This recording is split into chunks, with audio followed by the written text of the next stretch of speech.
Hello, Guildmaster. Welcome to round 3 of the SportsCar Lights Championship career mode.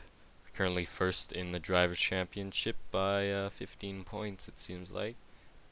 But Snedden 200 at another nighttime race here at 10 p.m. 22 o'clock. So it looks like another night race. Get on that, and I'll see you on race day. Okay, it is race day, and I've qualified P7 actually, so right in the middle basically, and every time I've qualified I've either been P1 or P12, so P7, interesting start here. It's like still pretty close actually up there, but they were getting 103s and nothing I can do about that. So we have 8 laps here, nighttime at the Snedden 200, heavy clouds forecasted, very cold night, 11 degrees, not that cold, but let's just start. Okay, let's get a good start here. Lots of bright headlights on me.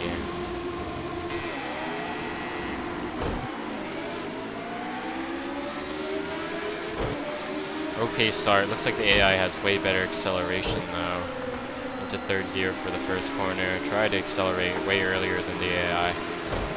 Getting nice and close here for the hairpin. Getting into P2. Love tapping the guy in P1 here.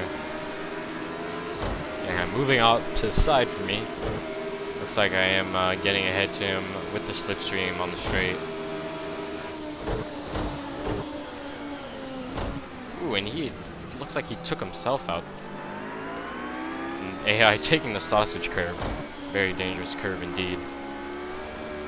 That gives us a 1 second lead here, which is going to be hard to maintain with how fast the AI are on some of these corners compared to me. Now, the Snedden 200 is quite a difficult racetrack for specific reasons. All the braking points, like most of the braking points, are turns, and everyone knows you're supposed to brake straight and then turn. But Snedden's like, nah, you can brake and turn, which is not that big of a deal, but when you realize you also got a downshift. Because this thing is a sequential gearbox, the downshifts are not that nice, and when you downshift it upsets the car a lot. So when you're downshifting and turning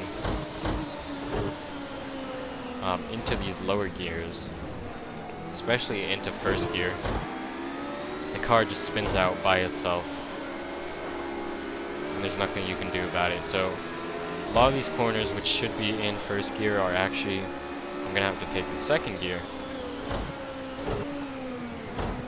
because if I brake, turn, and downshift into first, the car just spins out. And even if my steering wheel's straight and I'm braking hard and go into first, it'll just spin out on its own.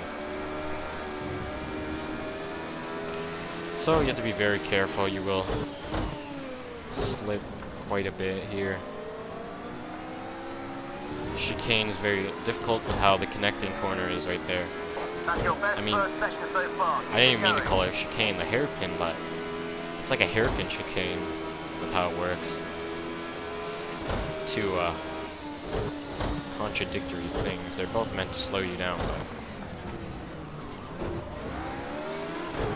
who knows who designed this racetrack, what they were thinking down in the old United Kingdom.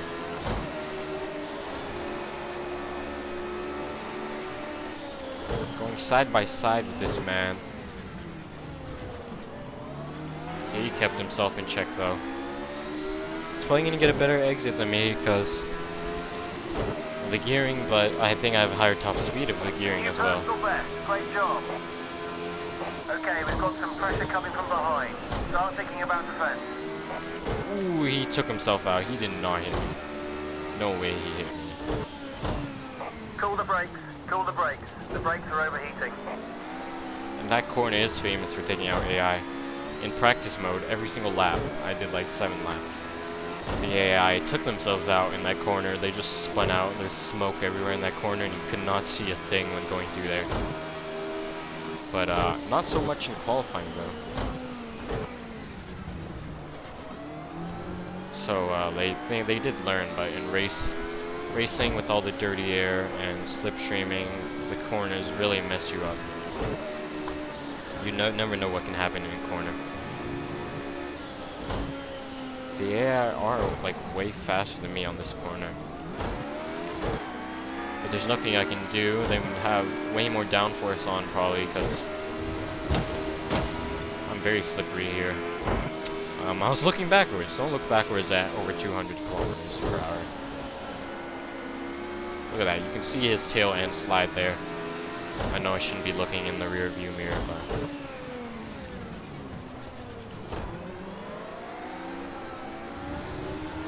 I just want to see for that corner. Keep your eyes on the road, and you have to be very careful in P1. It's so easy to slide on this.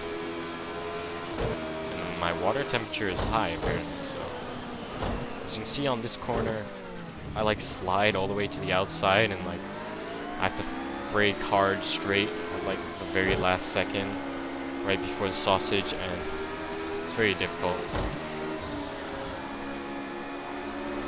Now the AI is just faster than me on this corner. It's not my choice, it's their setup choice. Because, you know, AI does have custom setups, which slightly mad studios should give to us, because the AI are faster than the time trial world record, so. Good consistent driving. Let's punch out some fast times and fill this gap. So clearly we need their setups. Unless they are in fact actually cheating.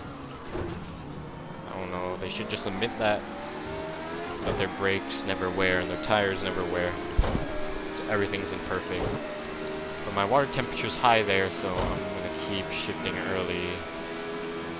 I did not test if this thing can do 8 laps, because I ran out of fuel before I finished all 8 laps in practice. Because I spun out like 3 times.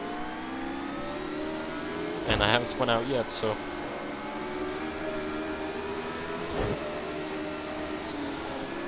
And the AI go very outside on this corner, so they are way more straight for the braking point, but as you can see, I went into first gear and instantly slid.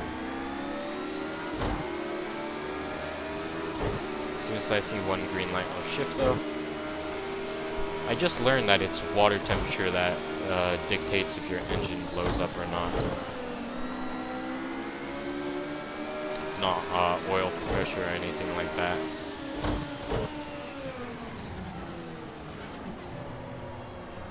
How wide is this gonna be?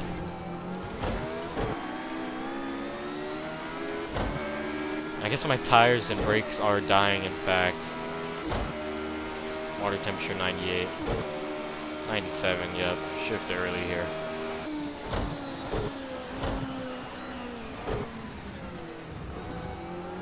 The problem with shifting early is you're not as fast, and I'm fighting and defending P1 very dangerously, so maybe if I go on the outside more, the AI won't try to pass me.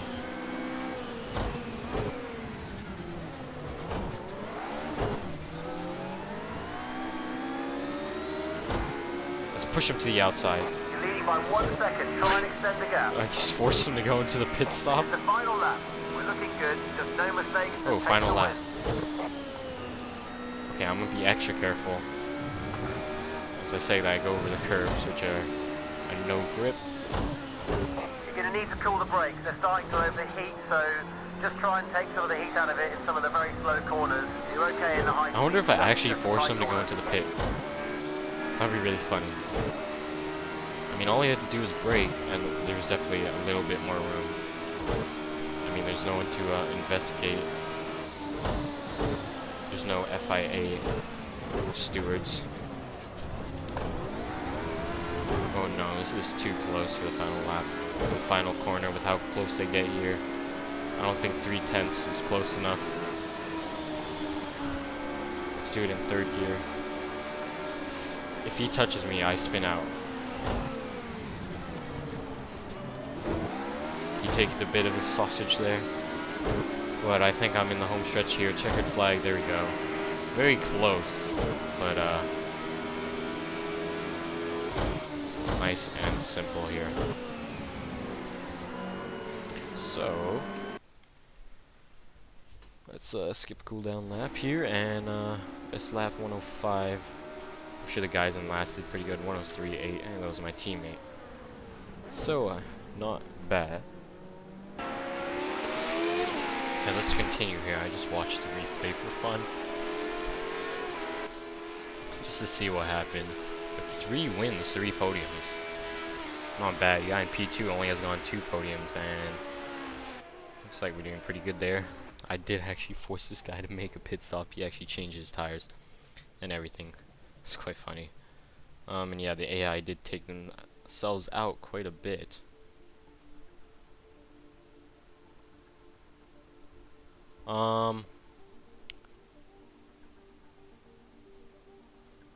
Yeah, we'll look for you can claw. Yeah, I did. I just did.